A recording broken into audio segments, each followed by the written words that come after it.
قل بفضل الله وبرحمته فبذلك فليفرحوا هو خير مما يجمعون۔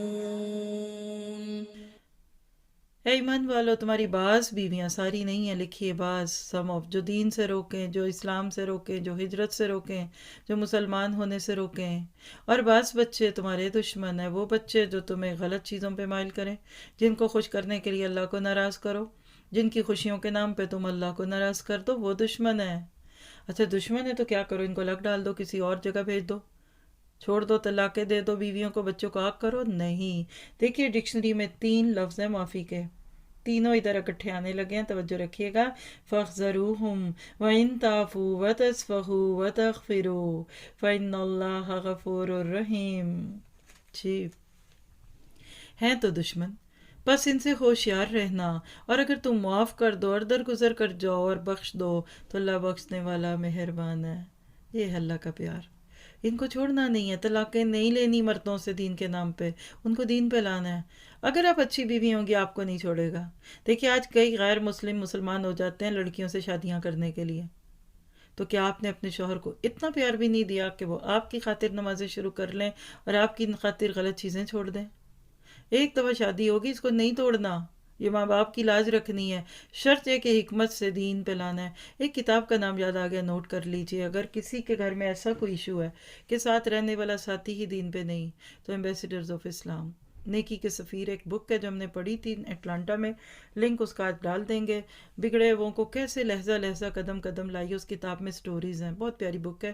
آپ سننا چاہیں سن لیجئے، آڈیوز موجود ہیں ہمارے پاس، ویڈیو بھی موجود ہے، پڑھنا چاہیں تو کسی بھی دارالاسلام کے بک اسٹور سے لے لیجئے اور فائدہ اٹھائیے اس سے۔ تمہارے مال اور اولاد تو سراسر تمہاری آزمائش ہے۔ دیکھیے اگر آج یہ فتنہ ہے تو اس پہ مائنڈ نہیں کیجیے، قرآن کی آیت کا ترجمہ ہے کہ یہ مال اور اولاد تمہارے فتنے ہیں، اور بہت بڑا اجر تو اللہ کے پاس ہے۔ ان من ازواجکم واولادکم عدوا لکم، کچھ اہل و عیال دشمن ہوتے ہیں، سب نہیں۔ آپ جیسی اچھی بیویاں دشمن نہیں ہو سکتی، اور آپ جیسے اچھے شوہر دشمن نہیں ہیں اپنی بیویوں کے۔ یہ تو وہ چند ہیں جو غلط چیزوں پہ لیتے ہیں۔ کون؟ دیکھیے گا، سبیل الرشد سے سبیل الغی کا باعث جو بنے وہ دشمن ہے۔ اہل و عیال کی حب خواہشات، یعنی ان کی خواہشات کی وجہ سے حرام کمائی پہ لے جائیں تو وہ دشمن ہے، یعنی آپ کو رشد سے غی پہ ڈال دیا۔ اسی طرح اہل و عیال کی محبت میں انسان جہاد سے منہ پھیرے، ہائے میں مر گیا تو کیا ہوگا، میں مر گئی تو کیا ہوگا، بزدلی دکھائے، دینی فرائض سے دور ہو، وہ دشمن ہوں گے۔ جہالت کا سبب ہوں جو اہل و عیال، دین نہیں سیکھنے دیتے، سیکھ نہیں پا رہے، وقت ہی نہیں، اور خرچ کی راہ میں رکاوٹ، وہ اہل و عیال جن کے اخراجات اتنے زیادہ ہو گئے کہ انسان بخیل ہو جائے دین کے معاملے میں۔ اور آخرت میں پکڑ کن کی ہے؟ جو اہل و عیال کی طرف کے ہی ہو کر رہ جائیں اور صالح عمل نہ کریں، اور آخرت میں غم اور پکڑ کا سبب ہوں گے۔ ترمذی کی روایت ہے 3317 عبداللہ بن عباس سے، ایک آدمی نے یہ آیت پڑھی جو بھی اس وقت ہم پڑھ رہے ہیں کہ تمہاری بیویاں اور اس طرح سے دشمن ہیں۔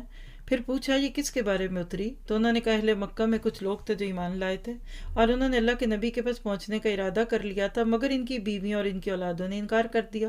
آج کئی لوگ اسلام دوست ہوتے ہوئے کہتے ہیں موو کر جاتے ہیں، ہم چھوڑ دیتے ہیں ان جگہوں کو جہاں بچے بگڑ رہے ہیں، تو بعض دفعہ بچے سامنے آتے ہیں، بعض دفعہ بیویاں، اور بعض دفعہ پیسہ جگہ بنتا ہے۔ یہ سب چیزیں آپ اپنے حالات کے مطابق سیکھ سکتے ہیں۔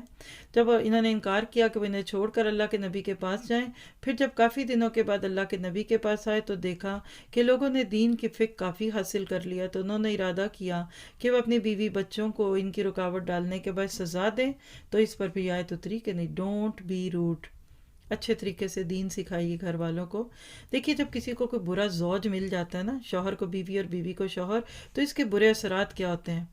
پہلی بات ہے وہ اس کو دین پہ عمل نہیں کرنے دے گا، پھر زوج کو دین پر عمل کرنے سے روکے گا، دباؤ ڈالے گا، پھر گناہوں کی رغبت دلائے گا ایک دوسرے کو، کپل ناجائز خواہشات کی تکمیل کے لیے حرام کمائی پر اکسائیں گے ایک دوسرے کو، لاہو الحدیث میں مشغول ہوں گے، بعض شوہر مجبور کرتے ہیں بیویوں کو غلط چیزیں دیکھو سنو، بعض بیویاں بھی ایسی ہوں گی تو سمجھ لیجئے یہ بری زوجیت ہے، سنتوں کی بجائے بدعت کی پیروی پہ مجبور کر دیں گے، گھروں میں لڑائی جھگڑے کا باعث بنیں گے، اور اللہ کی بجائے دوسروں کی اندھی تقلید کا حکم دیا جائے گا، اور بعض دفعہ تو ایسے لوگ اپنے گھر کے راز دوسروں کو بتانے لگتے ہیں، خالق اور مقصد حیات کو بھول جاتے ہیں۔ اللہ برے ازواج کو اچھے بنا دے۔ ایک ہے کہ زوج بدل لیجئے، یہ بڑا مشکل کام ہے، لمبا کھاتا ہے، پتہ نہیں آگے اس سے بھی برا نہ مل جائے۔ اللہ سے مانگے، انہی کو اچھا کیجیے، اور آپ بھی مدد کیجیے اپنی ساتھی کی. کیوں وہ آپ کو چھوڑنے پہ کا مطالبہ کر رہا ہے؟ آپ ٹھیک ہو جائیے. اگلی کو پری تو نہیں مل جانی آپ کو، پہلے ایسے تھے تو یہ ملی، اب تو آپ بوڑھے ہو رہے ہیں، اب کیا ملے گی آپ کو؟ تو لہٰذا اللہ کے اس فیصلے پہ راضی رہیے، اپنے موجودہ شوہروں اور اپنی موجودہ بیویوں سے راضی رہے، جیسے آپ اپنے موجودہ بچوں سے خوش ہیں. بچے کوئی نہیں چھوڑتا، میاں بیوی کیوں چھوڑیں؟